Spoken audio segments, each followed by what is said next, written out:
Hello everyone, Charles Watts here. It is Saturday. Welcome to another edition of Inside Arsenal. Wherever you're watching this or listening to this around the world, I hope you're having a very, very good start to your weekend. Okay, the transfer window is shut. It's slam shut, as everyone likes to say, at 11 p.m. last night, UK time. And as expected, there was no further incomings for Arsenal, but there were outgoings. So I said in yesterday's episode that I wanted to sort of look a little bit more in depth at the window as a whole today, sort of compare how Arsenal are, where they are now, considering where they were at the start of the summer, and give a bit of sort of opinion and analysis on it all. So we're going to start by doing that. Let's go with what happened yesterday then, first of all. Of course, no incomings. Mikel Arteta had his press conference ahead of the Manchester United game about 1 o'clock yesterday. He said in that press conference that he didn't think there was going to be any more incomings. So that kind of, we all expected that anyway, but once he said that, I think we all knew that nothing else was going to happen between then and 11 p.m. and it was all going to be about outgoings. And there were 3 fairly significant outgoings for Arsenal before the deadline shut. Rob Holding was the last of them last night, moving to Crystal Palace. Great move for him. Really happy for him. Been a fantastic servant for Arsenal. Played lots of games, won FA Cups, been really key to those FA Cup wins as well. Gets a lot of unfair criticism, I think, and I think he's a really good Premier League defender, and I think will go and do really well for Crystal Palace, and I think it's a fantastic deal for them. For Arsenal, I think it's frankly a pretty atrocious deal. I just can't. I think it's been sort of billed as 4 million, but you saw David Ornstein yesterday, the Athletic, tweeting Arsenal going to get 1 million up front and then 2.5 million add-ons. £1 billion up front for Rob Holding, 27 years old. If you include the option he's got left in his contract, still had 2 years left on his deal. Proven Premier League player over the years, FA Cup winner, still 27 and selling to a good level Premier League club, and you're getting £1 million for him. It's basically a loan fee. It's I can't get my head around it. Maybe that's a kind of thank you to Rob, for his years of service and how important he's been behind the scenes, and he's such a popular player.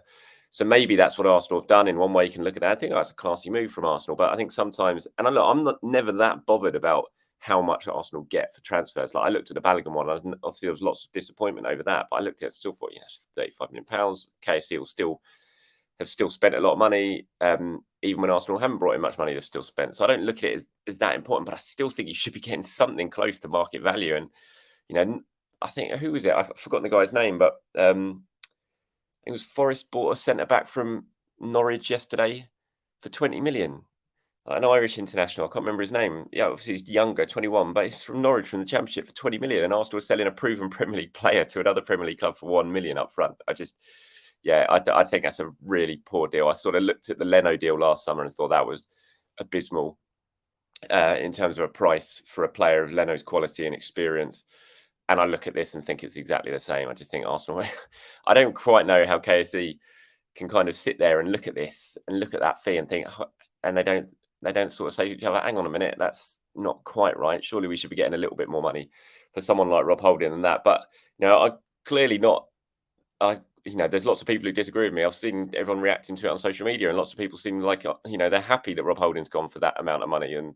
And, when I've said it on there, they're replying to me saying, "Oh, he's not very good, so that's all he's worth." But I just don't buy it. I just think he's worth more than that, and I think Palace must be laughing. I think he'll be really good for them, and I hope he is because he's such a nice guy, and he's given such a lot of time for Arsenal, and as I said, been very influential in some really big wins and silverware for Arsenal. But yeah, I'm not sure. I think that's a pretty low transfer fee myself. But let me know what you guys think. I'm sure some of you agree, some of you won't.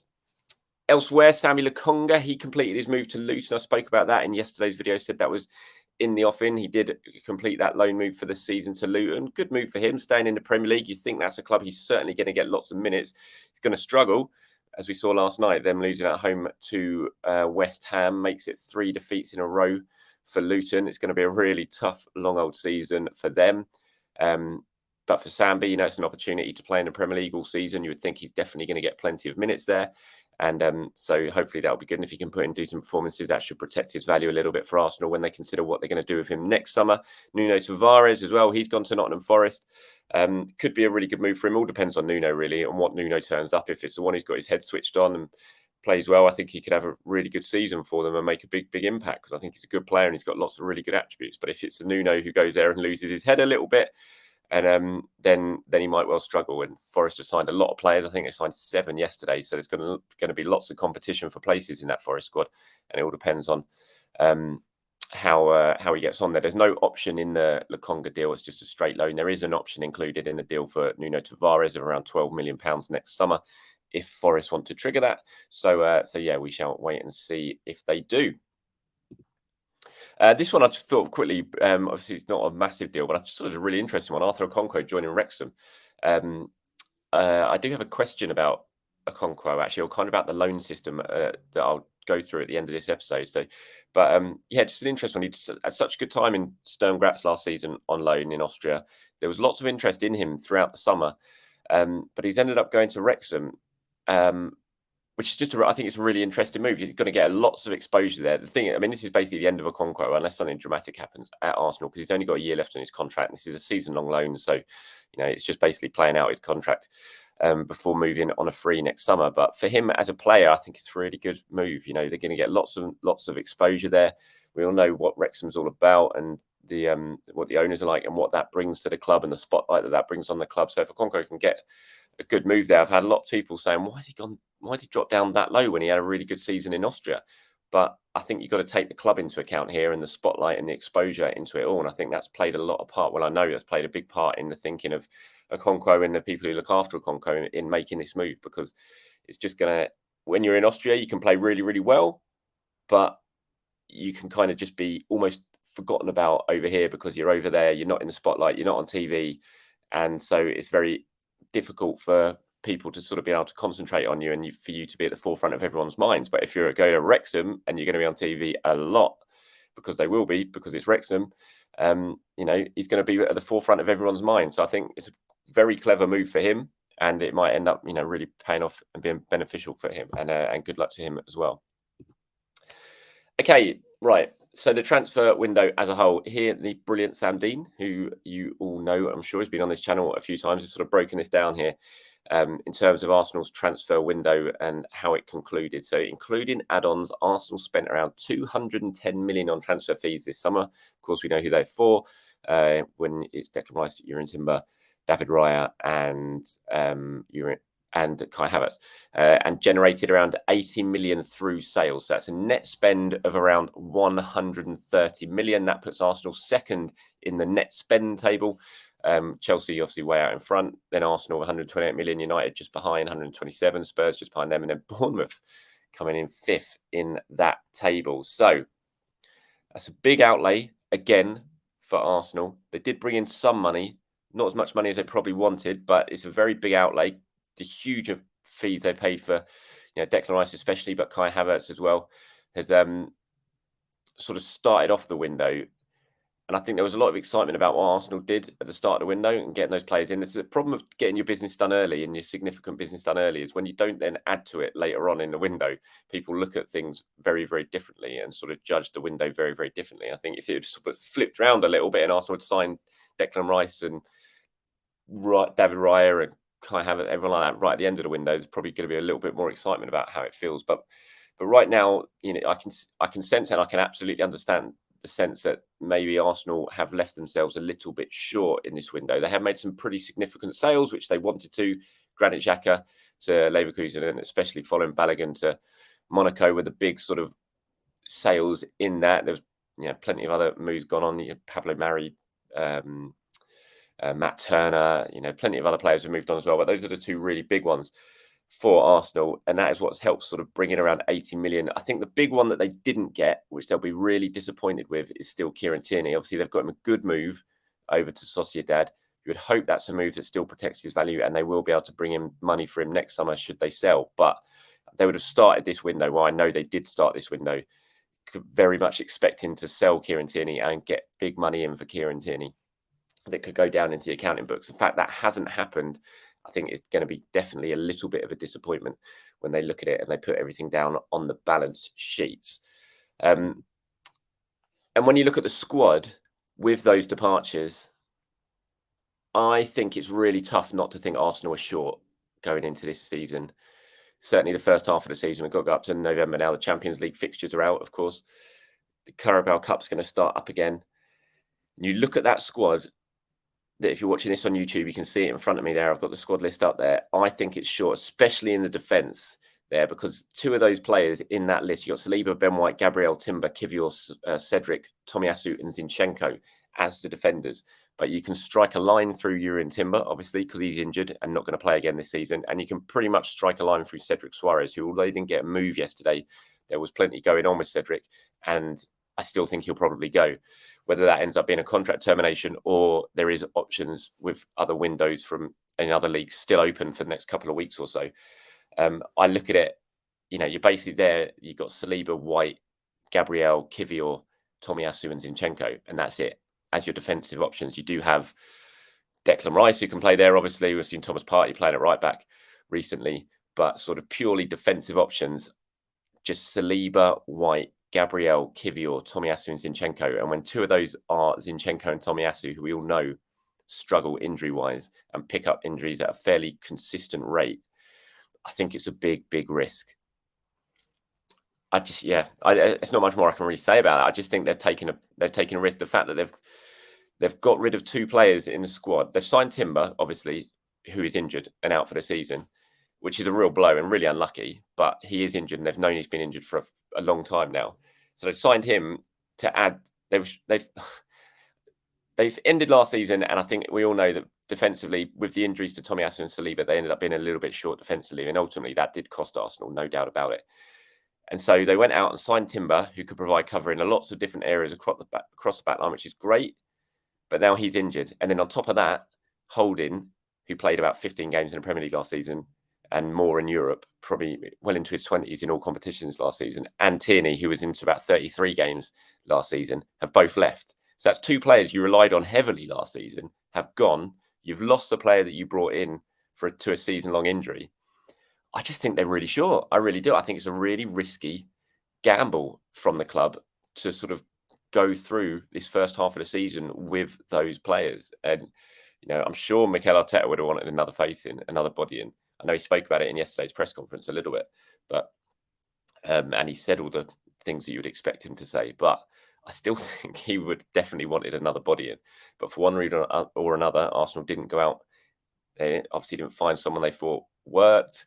There wasn't an option like on a loan that you really wanted. I can understand them not going out and spending big money on someone, because then once Timber comes back, well, what do you do with this other guy you got big wages on who maybe isn't really going to be considered as part of the plans? But yeah, I think it's a bit of a risk, I have to say. I think in the other areas they're all pretty well stocked. Obviously, Nicolas Pepe there hasn't got his number. I still expect him to go in the next couple of weeks, one way or the other. Again, similar to Cedric, either on a contract termination or a deal potentially to Saudi Arabia. We'll see. A lot of people have been messaging me going, "Oh, Pepe's still here. Does that mean he's going to be integrated back into the squad?" I'd be very, very surprised if that's the case.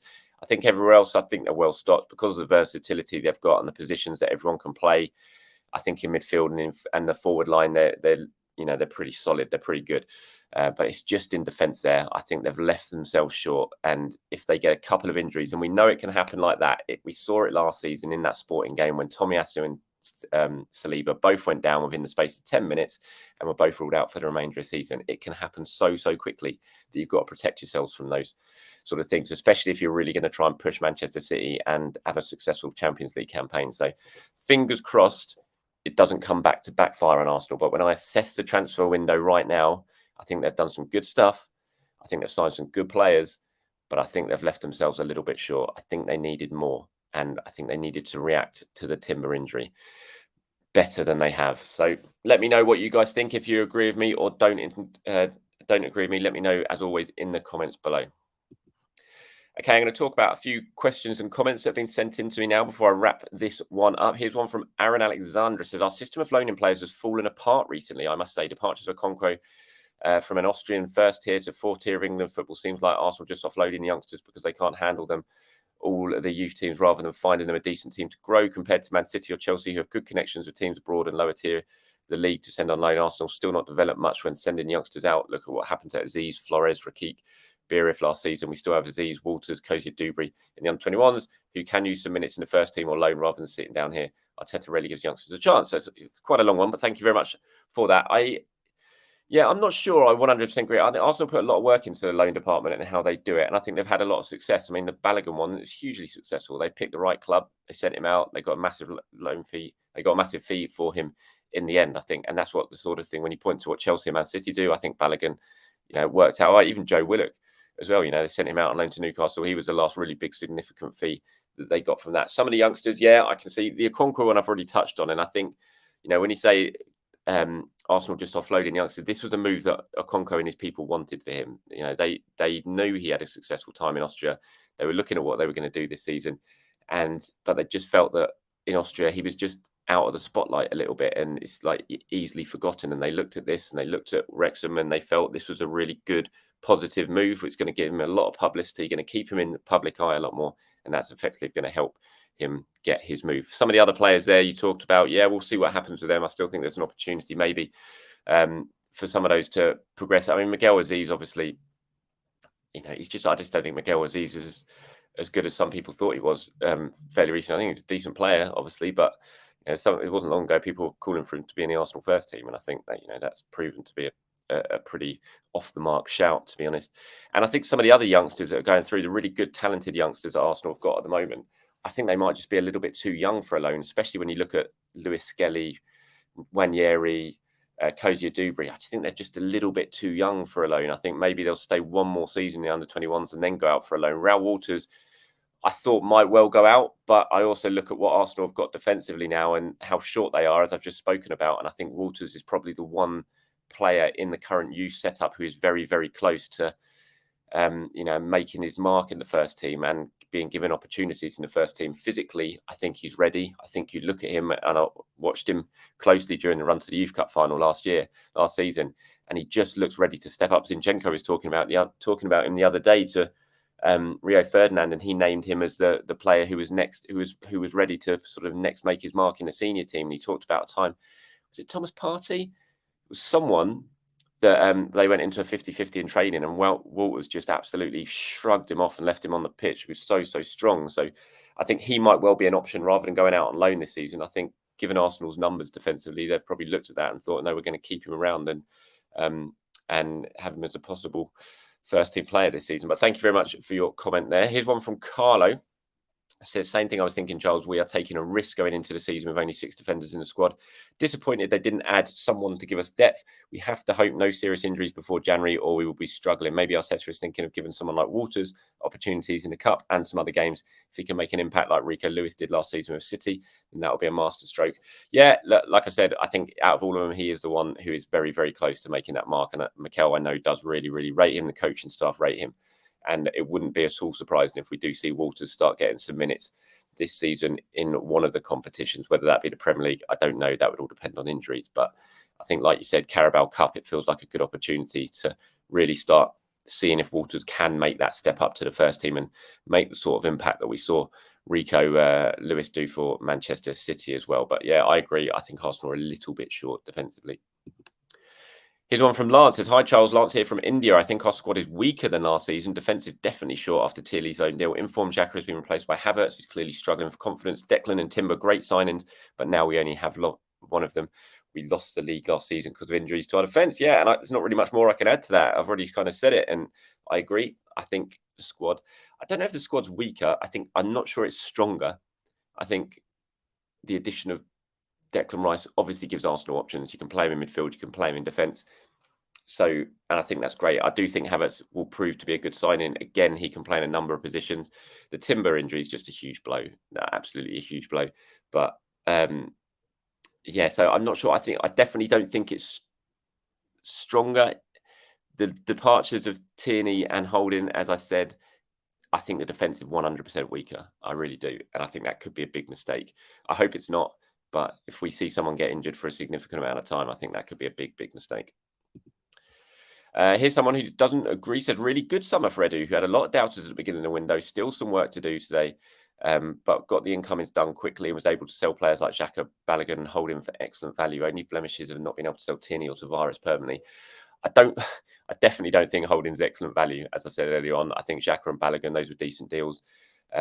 Yeah, the blemish, definitely Tierney's a big one. Not being able to sell Tierney is a big one. I'm not sure I really blame Arsenal for that. The bids just didn't arrive for Kieran Tierney. They wanted to sell him. They thought they would, but the offers just didn't come in. And that's why ultimately they had to send him out to Sociedad on loan. Tavares, look, I'm still hopeful with Tavares that turns out to be a decent deal that can get done next summer. But we shall wait and see on that. But yeah, good to see different of opinions. Some people were disappointed. Some people, like here, do pretty happy with what Arsenal and Edu have done this summer.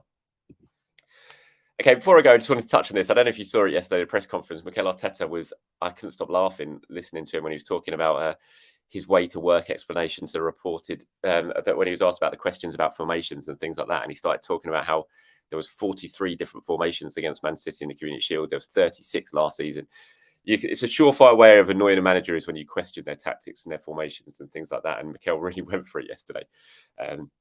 With his analogy about the drive to work and going down different routes and taking the M25 one day or taking the back routes the other day, depending on how the road was shaping up, the traffic was shaping up, if there was roadworks. It went on for absolutely ages. And you obviously can understand what he's talking about. And you have different formations during a game depending on a certain way that the teams are setting up. And if you see something, they've done something different, and then you sort of change things in game, and that's what he's talking about. But yeah, it was just a very, very funny answer for it. And yeah, it's going to be interesting what he does against United tomorrow. Obviously, we'll see what the team's going to be. We'll see if he's going to revert to type, who's going to play where. But yeah, I thought it was a really funny answer from him. I obviously haven't spoken much about the United game in today's video at all, because I just wanted to focus it on the transfer window now that the window is shut, to give my opinions on it. But anything you want to talk about in terms of that Man United game, please do let me know in the comments below. Who should play?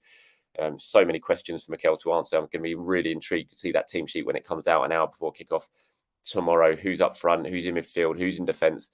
Yeah, it's going to be very interesting. I'll be down there tomorrow, sitting in my seat next to my dad. Can't wait. I'll be in the Tollington before the game. If you're around and you're having drinks in there, then I will be there. I think popping in for an hour or so to have a couple of beers before the match, to come over and say hello if you're there. And if not, enjoy yourself, whatever you're doing around the world this weekend. I hope you have a very good Saturday, and I'll be back tomorrow to speak to you all once again. Speak to you soon, everyone. Have a good weekend.